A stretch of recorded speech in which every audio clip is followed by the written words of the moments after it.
Nous sommes soldats, combattants pour Christ. Pour Christ, au nom de Jésus, nous conquérons. Nous sommes vaillants, Vaillants, c'est de la parole. La parole au nom de Jésus, nous conquérons. Nous sommes vaillants, Vaillants, cités à dessein. à dessein au nom de Jésus, nous conquérons. Nous sommes vaillants, Vaillants, cités à dessein. à dessein au nom de Jésus, nous conquérons. Quels qu'ils soient les effets, Nous conquérons au nom de Jésus, nous conquérons. quels qu'ils soient les menaces, Nous conquérons au nom de Jésus, nous conquérons. quels qu'ils soient les mensonges, Nous conquérons au nom de Jésus, nous conquérons. quels qu'ils soient l'adversité,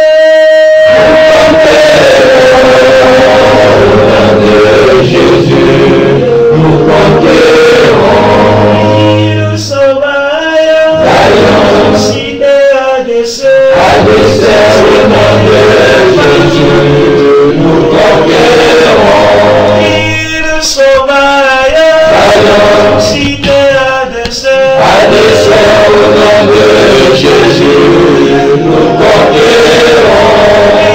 Nous sommes vaillants, Vaillants, c'est de la parole. la parole au nom de Jésus, nous conquérons.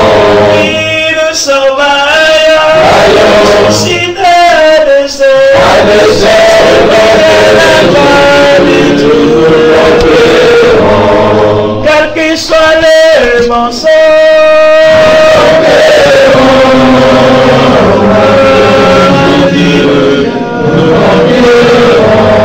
quels qu'ils soient les menaces,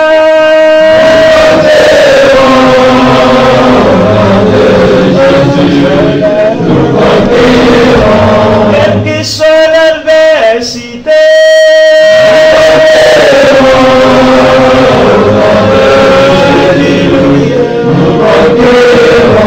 quelles qu'ils soient les persécutions,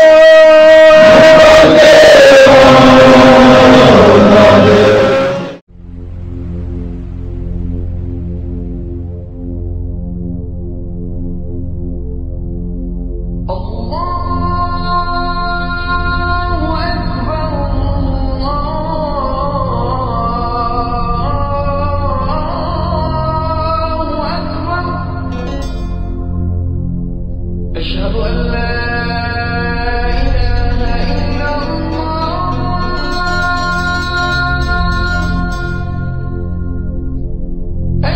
أشهد أن لا إله إلا الله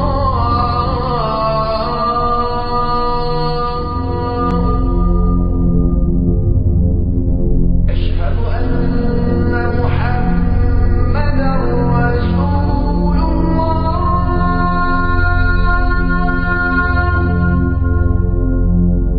أشهد أن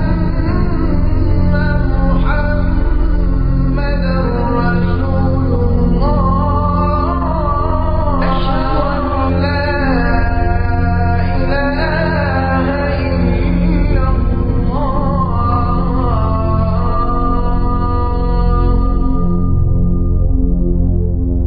أشهد أن محمدا رسول الله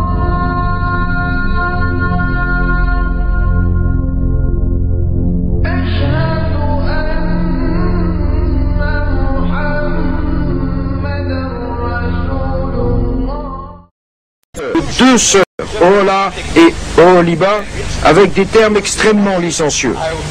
Voilà pourquoi mon gouvernement a ordonné cette interdiction.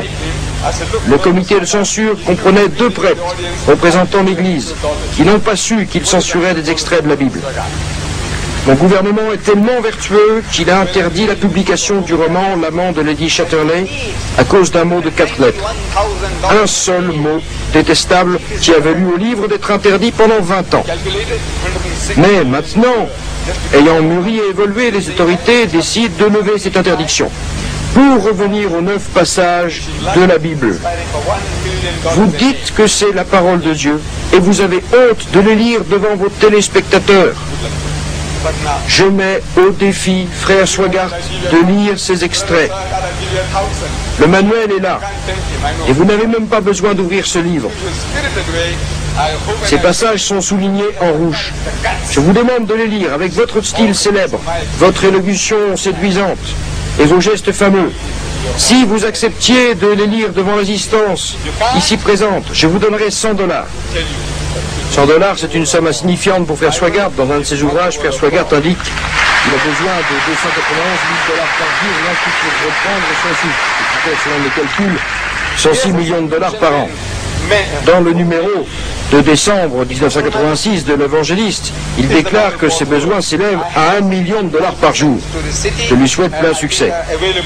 Frère Swagart, si je vous offre $1000, si je vous donne $1000, cette somme n'est pas assez pour vous tenter, je le sais. Mais avec votre manière habituelle, pleine de vigueur, je souhaite que vous ayez le courage et la hardiesse, deux vertus qu'on ne trouve pas chez tous les pasteurs. Lisez-les. Lisez-les à votre public.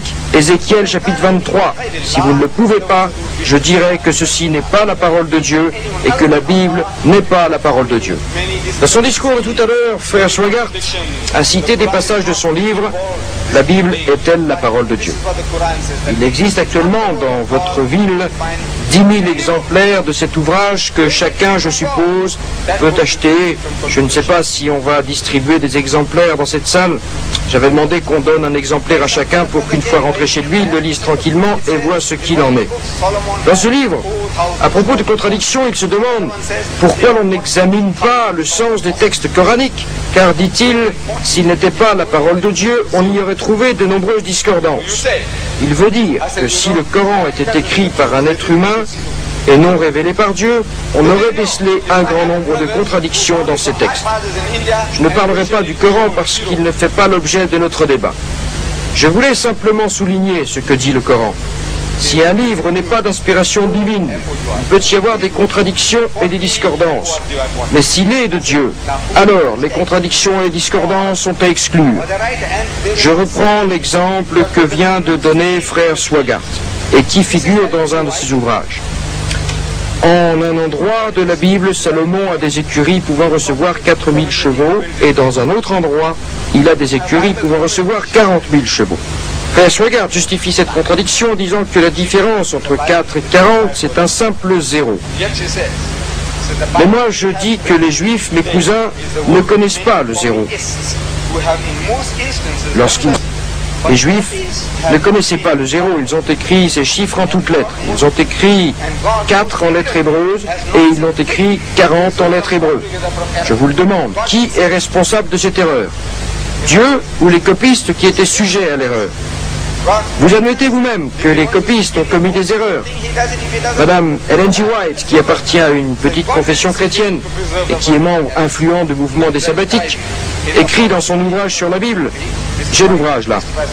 Elle n'a aucune raison de mentir, elle croit que la Bible est la parole de Dieu, mais ajoute-t-elle, la Bible que nous lisons aujourd'hui est l'œuvre de nombreux copistes, qui, quoiqu'ayant accompli leur travail avec une précision étonnante, n'étaient pas infaillibles.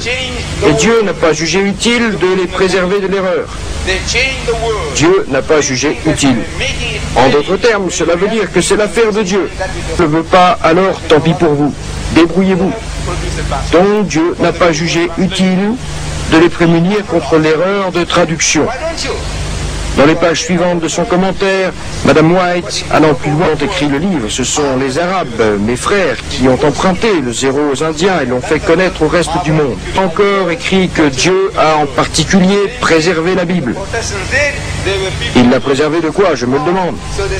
Et pourtant, à l'époque où les copies étaient peu nombreuses, les savants, dans certains cas, ont changé des expressions dans les manuscrits originaux, croyant que, ce faisant, le texte deviendrait clair après l'avoir soumis à leur jugement solide, dominé par les conventions et les traditions.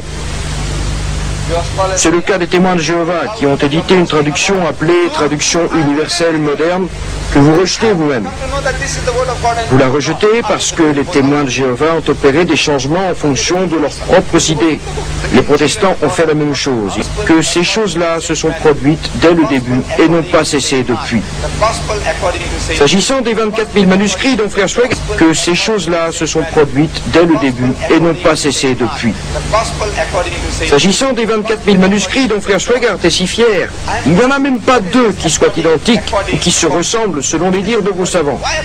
Alors comment pouvez-vous juger que tel de ces 24 000 manuscrits est la parole de Dieu et que tel autre ne l'est pas? Lorsqu'on ouvre votre version de la Torah et de l'Évangile, celle du roi James, on lit en titre l'Évangile selon Matthieu, l'Évangile selon Marc, l'Évangile selon Luc et l'Évangile selon Jean. Que signifie le mot « selon » ? J'ai le livre de frère Swaggart, l'homosexualité, ses causes et ses remèdes. On y dit que l'auteur en est James Swaggart. James Swaggart tout seul. Dans vos livres, vous n'écrivez pas selon James Swaggart. Alors pourquoi, dans la parole de Dieu, répète-t-on selon, selon, selon, selon? Savez-vous pourquoi? C'est parce que ni Matthieu, ni Luc, ni Marc, ni Jean n'y ont apposé leur signature. Les auteurs de ces livres sont anonymes. Ces livres furent écrits par des auteurs anonymes, puis attribués à Dieu. Voilà pourquoi je dis ceci n'est pas l'Évangile. Même dans la traduction arabe de ces livres, on lit l'Évangile de Matthieu, ce qui veut dire que Matthieu en est l'auteur, l'Évangile de Marc, l'Évangile de Luc et l'Évangile de Jean. Or, nous croyons uniquement à l'Évangile de Jésus, c'est-à-dire ce qui est attribué à Jésus, qu'il l'a prêché et enseigné comme étant la parole de Dieu. Quand vous examinez ces livres, vous trouvez que c'est l'Évangile de Matthieu, de Marc, de Luc ou de Jean. Mais nous croyons en l'Évangile de Jésus, l'Évangile qui a enseigné et prêché. Matthieu nous raconte qu'il est allé à tel endroit et a prêché l'Évangile. Marc dit qu'il est allé à tel endroit et a prêché l'Évangile. Luc dit qu'il est allé à tel endroit et a prêché l'Évangile. Jean dit qu'il est allé à tel endroit et a prêché l'Évangile. Ces apôtres avaient-ils un livre sous le bras? Jamais de la vie. Ce qu'ils prêchaient venait de Dieu. Voilà ce à quoi nous croyons. Nous soyons très heureux si vous éditiez un livre intitulé l'Évangile de Jésus, et nous l'accepterions en tant que parole divine après vérification. Mais ce que vous avez, c'est la parole de Matthieu, de Marc, de Luc et de Jean. À la page 7 de la revue de l'Église anglicane, le pasteur honoraire de la cathédrale de Chichester en Angleterre, Jimmy Phillips, écrit que l'Église dans le passé attribuait cet évangile à l'apôtre Matthieu. C'est ce que pensent les gens. Mais les théologiens de notre époque rejettent dans leur grande majorité ce point de vue. Qui sont ces théologiens? Sont-ils juifs? Sont-ils hindous? Il dit que Matthieu n'a pas écrit Matthieu, puis il ajoute l'auteur que nous pourrions simplement appeler Matthieu, parce qu'au lieu de dire musulman, bien sûr que non, il s'agit d'éminents savants chrétiens. Livre premier du Nouveau Testament, chapitre 9, verset 9, et livre premier du Nouveau Testament, chapitre 5, verset 17, et gaspiller mon temps et le vôtre, je dis Matthieu 9, 9 ou Matthieu 5, 17. J'emploie simplement le nom de Matthieu. Révérend Philippe s'écrit donc, l'auteur que nous pourrions simplement appeler Matthieu s'est rapproché de manière évidente des sources qui ne seraient qu'un ensemble de traditions orales et a adapté librement l'évangile de Marc et qu'il copiait à l'école. Matthieu, le disciple et l'apôtre de Jésus, copiait sur un enfant de 10 ans qui n'a jamais été témoin des événements? Est-ce possible? Pourriez-vous admettre cela? Et vous continuez à prétendre que c'est la parole de Dieu? La généalogie, on trouve dans les évangiles 2 généalogies de Jésus, l'une en Matthieu, l'autre en Luc. Mais dans les 2 listes des ancêtres, on ne découvre que 2 noms, parmi 66, qui soient cités à la fois par les 2 évangélistes. Frère Swaggart suppose que l'une concerne la généalogie de Marie et l'autre celle de Jésus. Est-ce l'évangile qui le dit? Pas du tout. Les 2 livres disent que c'est la généalogie de Jésus et il n'est pas question de Marie. 66 noms, parmi lesquels on trouve, sauf dans un seul cas, 2 noms identiques, ni le prétendu père de Jésus. Dieu très haut n'y figure pas. Peut-on imaginer cela? Dieu qui révèle sa généalogie en omettant son nom et en s'écartant du chemin. Une liste de 66 noms qui ne comporte pas le sien. Vous donnez une généalogie de 66 ancêtres à quelqu'un qui est né d'une vierge par une intervention surnaturelle, puis vous venez nous dire que cela a été révélé par Dieu. Nous, les musulmans, frères Swaggart, nous contestons vigoureusement vos procédés à l'endroit de ce grand envoyé. Nous disons que c'est un grand Messie envoyé par Dieu et qu'il naquit par une intervention miraculeuse. Le Coran l'atteste, et c'est grâce au Coran qu'un milliard de musulmans dans le monde croient, sans exiger une quelconque preuve des chrétiens, que Jésus naquit par miracle, qu'il est le Messie, qu'il est la parole de Dieu révélée à Marie.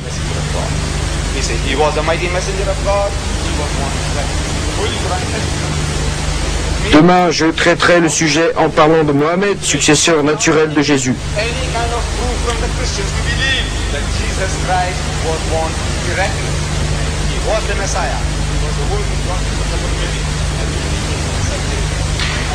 Je suis prêt à répondre à vos questions. Monsieur le Président, Mesdames et Messieurs, je tiens à exprimer toute ma gratitude à la communauté de votre ville qui m'a permis de partager la tribune avec le prédicateur le plus séduisant du monde, frère Jimmy Swaggart. C'est, je crois, un grand honneur pour moi.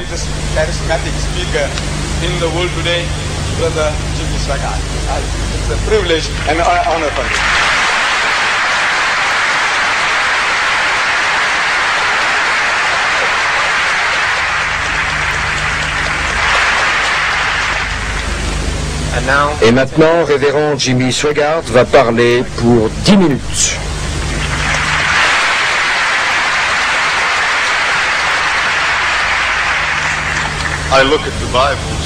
J'ai bien regardé les Bibles qui se trouvent en possession de M. Didat. Le Coran dit, sourate 62, verset 5, « Comme l'âne qui porte des livres de grande valeur, ainsi certaines personnes méconnaissent le trésor spirituel qui se trouve entre leurs mains. » Quelle est la puissance de la Bible? Voilà un exemple de sa puissance et une preuve solide de la puissance de la Bible. Il y a quelque temps, j'ai effectué une visite en Afrique. J'étais avec un groupe de pasteurs qu'on m'avait présenté. J'ai discuté avec eux. J'ai demandé, en fait, ce n'est pas moi qui ai posé la question, mais quelqu'un d'autre. Comment êtes-vous devenu prêcheur de l'évangile de Jésus? Jésus ne peut être Messie, grand prophète et menteur en même temps.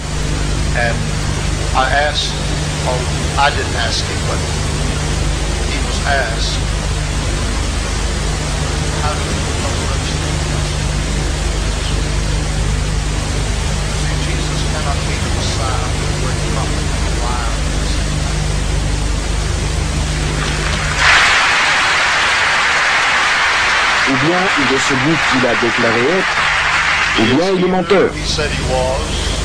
Et il n'est pas menteur. Voilà comment je suis devenu prêcheur de l'évangile, a-t-il répondu. Un de mes proches amis était chrétien et nous discutions souvent du christianisme et de l'islam. Un jour, le jeune chrétien dit, il y a un homme possédé par le démon. Vous savez, dans l'évangile selon selon Marc, chapitre 16, verset 17, Jésus dit, « En mon nom, ils chasseront les démons. » C'est un livre puissant. Des millions et des millions furent guéris par la volonté de Dieu en implorant Jésus Tout-Puissant. Et des millions furent délivrés en effet du mal et de l'esclavage causé par l'enfer et le supplice. Comme il l'a dit.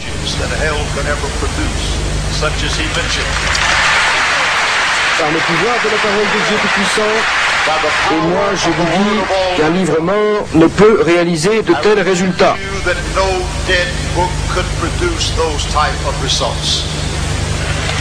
Si vous visitez notre église, vous verrez que la moitié de ceux qui s'y trouvent étaient des alcooliques et des drogués assaillis par tous les maux qui puissent accabler un être humain. Every bondage that hell could Et maintenant, ils sont libres par la puissance de Dieu. Religion of Islam believes in hell. Ils se sont libérés au nom du Seigneur Jésus Tout-Puissant. Power of Almighty God set free in the mighty name of the Lord Jesus Christ. La religion de Jésus réalise des The résultats. gospel of Jesus Elle brise les chaînes du péché et comble les cœurs vides. breaks the bondages of sin. It fills Il dit, the heart je suis allé avec lui pour réciter une prière en faveur de cet homme possédé par le démon. with him. Quand nous sommes arrivés, j'ai vu une écume sortir de sa bouche. Je n'avais jamais vu un cas pareil. We arrived. Mon ami a récité une prière pour sa guérison, mais visiblement sans résultat concret. Puis il nous a laissés pour appeler un autre religieux. With no visible result. Resté seul avec ce possédé, je me suis dit, je vais réciter une invocation moi-même. Ça donnera peut-être quelque chose. Le possédé m'avait dit que mon ami avait invoqué Mohamed pour chasser le démon. Je lui demandais, qu'est-il arrivé? Il ne répondit rien. Come out. Il a essayé à 3 reprises de chasser le démon au nom de Mohamed, mais sans résultat. Je ne vise pas à dénigrer Mohamed. He prayed several times in the name of Mohammed. Il aurait pu invoquer Abraham ou Moïse sans obtenir de résultat. He could have prayed in the name of Abraham or Moses. Et il aurait pu aussi le faire au nom de Pierre sans que l'état du possédé ne s'améliore pour autant. Standing there alone. Comme je vous le disais, je me suis dit, je vais essayer moi-même. Mon ami chrétien l'a déjà fait une fois, je n'y crois pas, mais je vais quand même essayer. Je posai ma main sur lui et dis, sors au nom de Jésus. He said, Brother Swagger, before my eyes, Puis il me dit, croyez-moi frère Swagart, il fut guéri devant mes yeux par la puissance du Seigneur. Je sais que vous n'aimiez pas le miracle de Jésus, mais je tiens à vous rappeler, avant que je termine mon discours, qu'un homme mort ne peut pas réaliser des miracles. man cannot produce miracles. Je répète, un homme mort ne peut pas réaliser des miracles. Jésus-Christ est vivant. miracles. Jesus Christ is alive.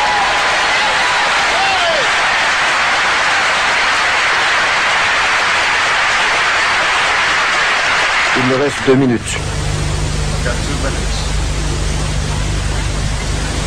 Jésus dit, venez à moi, He said, vous tous qui êtes fatigués de porter un lourd fardeau, et je vous donnerai le repos.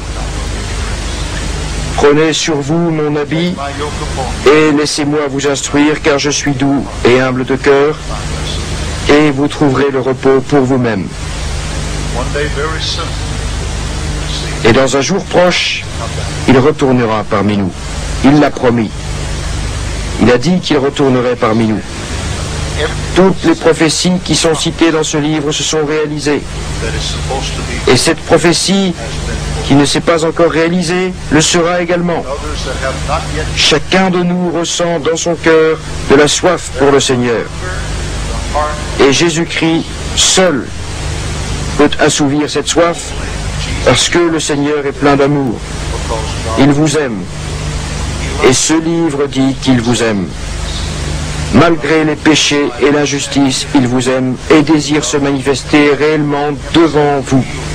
He's not Il n'est distant, pas éloigné et il est facile de l'atteindre. not approaching. Mais par Jésus-Christ, vous pouvez vous rapprocher de lui, l'aimer et l'adorer. Worship Et il vous aimera parce que son livre dit qu'il en est ainsi. Je vous remercie.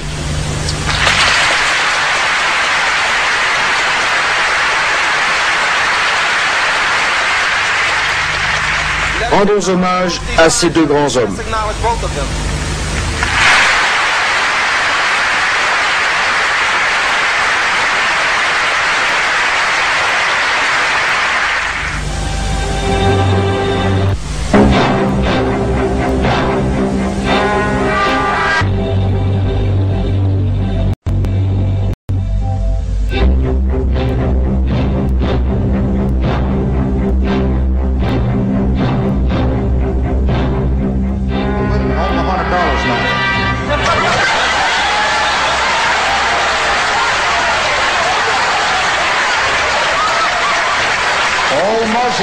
truthful.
Ladies and gentlemen, now is your opportunity.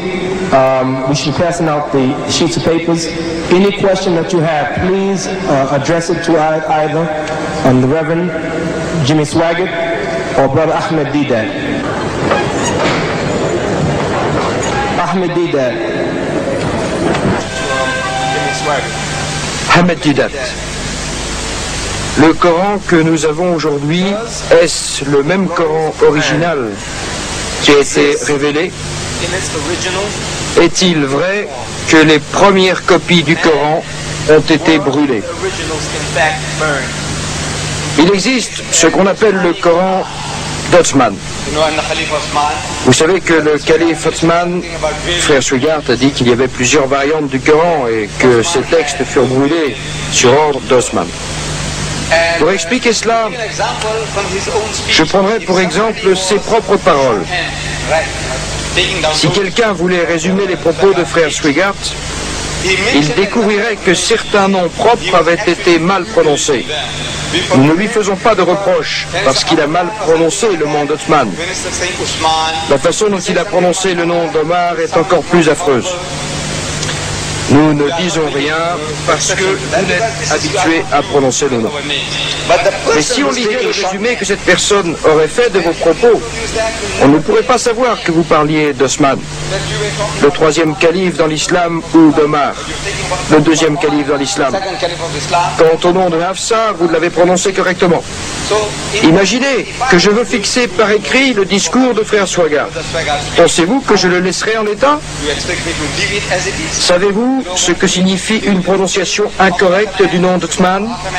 Son nom n'est pas Osman, mais Othman.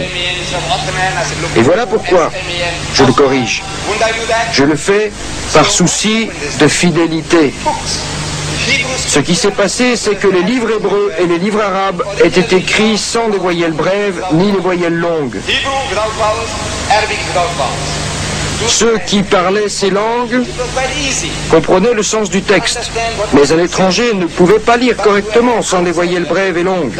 Par exemple, si on écrit en anglais « l'homme dormait sur le lit », et si on enlève la voyelle « e » du mot « bed », qui veut dire « lit » en anglais, vous lisez « bed » et non « bid » ni « bad » ni « bod », parce que vous savez qu'il s'agit du mot « bed » même sans la voyelle.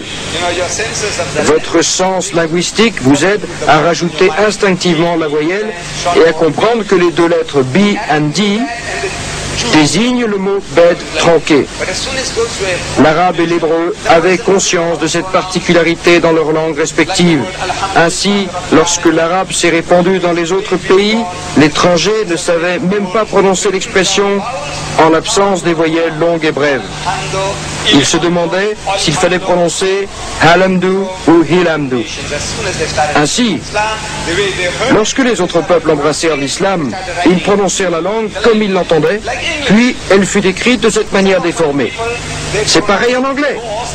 Certains de mes concitoyens prononcent le mot divorce, comme en anglais divorce.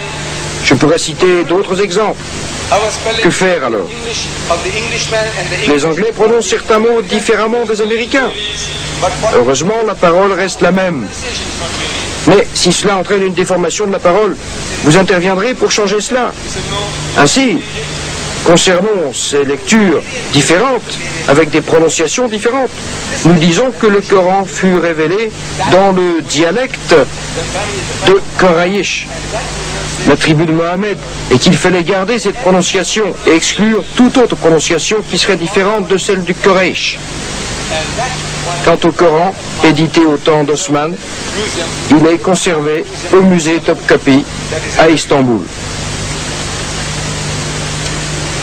Frère Swagart, nous lisons dans le livre de l'Apocalypse que l'entrée au paradis est réservée exclusivement à 144 000 rachetés, tous juifs, membres des 12 tribus. Pourriez-vous m'expliquer cela? Et quel est le sort des non-juifs comme nous?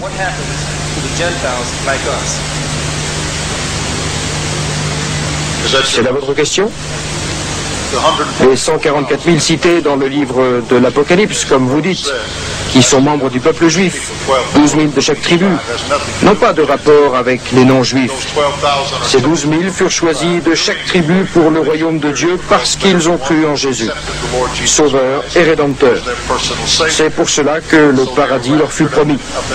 Cela n'a rien à voir avec le salut des autres millions de créatures qui sont venues au Seigneur. Ce n'a pas de rapport avec les non-juifs. Il parle de ces 144 000, il dit aussi que tous ceux qui croient dans la parole de Dieu seront sauvés. Donc le salut est aussi accordé à tout non-juif qui croit en la parole de Dieu. Je crois que j'ai répondu à votre question.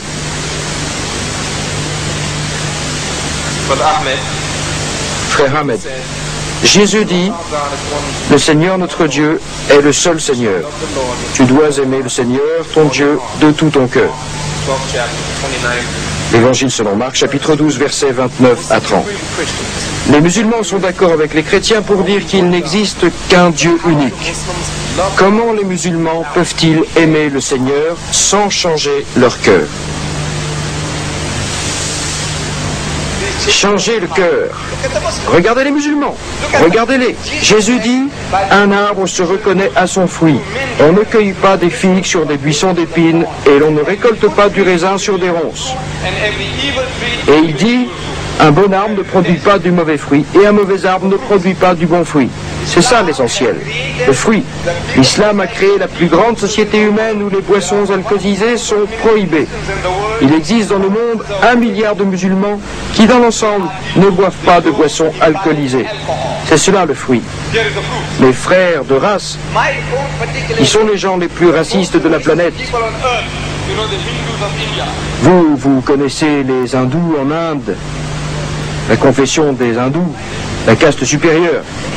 La communauté dont je suis issu, cette communauté qui était la plus raciste au monde, change. Elle ne distingue pas entre le noir et le blanc, ni entre le pauvre et le riche. Ils sont tous frères. Ils ont changé. Et malgré tous les prêches en faveur du christianisme, Jésus change la vie des hommes. Ta nature première se dissipera et tu recevras une nature neuve. Je dis, regardez, dans cette grande puissance, les États-Unis, il existe, selon frère Swigart, 11 millions d'ivrognes et 44 millions d'alcooliques. C'est votre nation. Frère Swigart ne trouve pas de différence entre ces 55 millions. Pour lui, ils sont tous alcooliques.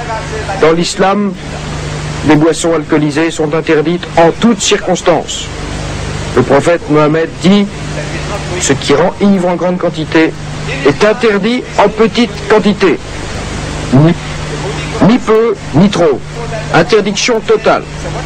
Le Coran prescrit, il s'adresse à tous les croyants, c'est-à-dire toutes les boissons alcoolisées, c'est-à-dire les jeux de hasard. Et frère Swagart aussi, dans son ouvrage, 54 milliards de dollars dans les jeux. C'est-à-dire les jeux de hasard, c'est-à-dire la divination par les entrailles des victimes. Mohammed, le prophète de l'islam, n'a-t-il pas clamé son incertitude et sa totale confusion sur son futur, celui des musulmans et de l'islam, en ce qui concerne le salut, quand il l'a lui-même clairement dit, au début de sa vie, dans le Coran. dit « Je ne suis pas une innovation parmi les messagers, et je ne sais pas ce que l'on fera de moi, ni de vous. Et je ne sais pas ce que l'on fera de moi, ni de vous. Et je ne sais pas ce que l'on fera de moi, ni de vous. Je ne fais que suivre ce qui m'est révélé, et je ne suis qu'un avertisseur clair. » N'est-ce pas là une caractéristique de faux prophètes, telle que notre Seigneur Jésus-Christ nous l'a clairement enseigné, dans son omniscience, dans sa sainte et éprouvée parole, la Sainte Bible, où lui-même déclare clairement ceci. Jésus leur dit, « La lumière est encore pour un peu de temps au milieu de vous. Marchez pendant que vous avez la lumière, afin que les ténèbres ne vous surprennent point. Celui qui marche dans les ténèbres ne sait où il va. Celui qui marche dans les ténèbres ne sait où il va. Celui qui marche dans les ténèbres ne sait où il va. » Laissez-les, ce sont des aveugles qui conduisent des aveugles. Si un aveugle conduit un aveugle, ils tomberont tous deux dans une fosse. Il leur dit aussi cette parabole. Un aveugle peut-il conduire un aveugle? Ne tomberont-ils pas tous deux dans une fosse? Toutefois, Mohammed, le prophète de l'islam, n'a-t-il pas confirmé, de la part d'Allah, sans réserve et sans équivoque, la destination claire et future des musulmans, quand il l'a lui-même clairement dit, à la fin de sa vie, dans le livre de son Dieu, Allah, le Coran. Il n'y a personne parmi vous qui ne passera pas par l'enfer, car il s'agit là pour ton Seigneur d'une sentence irrévocable. Ensuite, nous délivrerons ceux qui étaient pieux, et nous y laisserons les injustes agenouillés. Vous verrez certes la fournaise, puis vous la verrez certes avec l'œil de la certitude. Mais notre grand Dieu de gloire, manifesté en chair, notre Seigneur et Sauveur, Jésus-Christ, quant à lui, a clairement confirmé un paradis de gloire, qu'il a lui-même préparé pour ceux qui l'aiment, et qui auront cru en sa parole, quand il l'a lui-même dit dans la Sainte Bible. Que votre cœur ne se trouble point. Croyez en Dieu, et croyez en moi. Il y a plusieurs demeures dans la maison de mon Père. Si cela n'était pas, je vous aurais dit, je vais vous préparer une place. Et, lorsque je m'en serai allé, et que je vous aurai préparé une place, je reviendrai, et je vous prendrai avec moi, afin que là où je suis, vous y soyez aussi. Jésus lui répondit, « En vérité, je te le dis, aujourd'hui tu seras avec moi dans le paradis. » Le paradis illusoire d'Allah, c'est pour des ébats sexuels collectifs, voir Sourate 55 versets 70 à 75, Sourate 55 versets 54 à 58, Sourate 44 versets 51 à 54, Sourate 2 versets 25. C'est cela l'âme de l'islam, la course et l'espoir des musulmans. Raison pour laquelle ils combattent le christianisme, ils haïssent et tuent les chrétiens, ils égorgent leurs dissidents, voir Sourate 5 versets 33, Sourate 8 versets 12 à 17, Sourate 33 versets 60 à 62, et méprisent le Fils de Dieu, Jésus-Christ, ainsi que leurs femmes. À l'image de Mohammed, d'Ahmed Didat, de Tariq Ramadan, Abdul Majid, et bien d'autres, qui en ont fait une application radicale à leur propre vie, au point de ressembler au diable lui-même, le modèle par excellence de méchanceté, tel que mentionné dans la Sainte Bible. Lui, dont la condamnation est déjà arrêtée. Voir, Jean 8 verset 44, Jean 10 verset 10, et Jean 16 verset 11. Ahmed Didat est descendu dans les sentiers de la mort, pour côtoyer la souffrance, et l'agonie d'une fin sans paix, sans Dieu, comme rétribution, avant de rejoindre l'enfer, puis l'étang ardent de feu et de soufre éternel, ce qui est la seconde mort.